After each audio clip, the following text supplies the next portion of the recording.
y a des abandons totalement des étudiantes qui arrêtent d'aller à l'université. Il y a même des cas de jeunes bachelières qui refusent de venir à l'université parce qu'elles apprennent qu'il y a cette situation-là. Alors en 2019, avec deux collègues de l'Université de Montréal, on s'est réunis pour écrire un éditorial qui visait à discuter du harcèlement sexuel et de la violence sexuelle dans le monde universitaire. Des dispositifs que nous avons rencontrés tournent autour de ce qu'on a appelé les points focaux genre, logés à l'intérieur des universités ou des campus universitaires, des points focaux constitués de quelques personnes. Mais ce qu'on a remarqué généralement, c'est que ces points focaux ou ces dispositifs ne fonctionnent pas parce que toujours à l'emprise de contextes sociaux, culturels défavorables à la dénonciation. À un moment donné de la procédure ou du processus, il y a toujours un acteur qui reprend le problème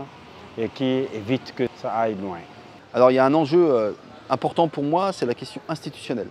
C'est-à-dire qu'il ne suffit pas de s'attaquer ou de réfléchir au comportement des individus, encore faut-il que nos institutions, nos organisations se dotent de politiques, se dotent de bureaux, se dotent de spécialistes, de personnes qui vont pouvoir s'attaquer aux problèmes, mais surtout offrir des solutions justes. Pour que le système de dénonciation de ces violences par les étudiantes fonctionne, il y a une condition fondamentale.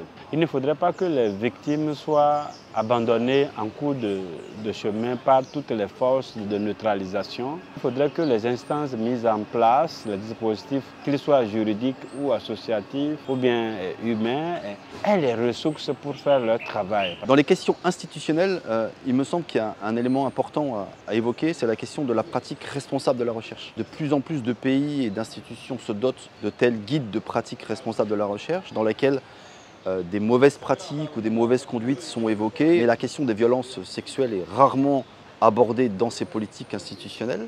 Et puis surtout, comme toutes les autres méconduites dans le domaine de la recherche, c'est assez exceptionnel que les gens soient sanctionnés. Donc à un moment donné, il va falloir que collectivement on arrive à se poser des questions sur la manière dont on est en mesure de sanctionner les personnes qui ont ce type de conduite néfaste dans le domaine de la recherche. Le gouvernement béninois a pris des dispositions osées, allant jusqu'à sanctionner certains enseignants qui sont allés en prison et certains autres sont dans des processus de ce qu'on appelle de conseil de discipline.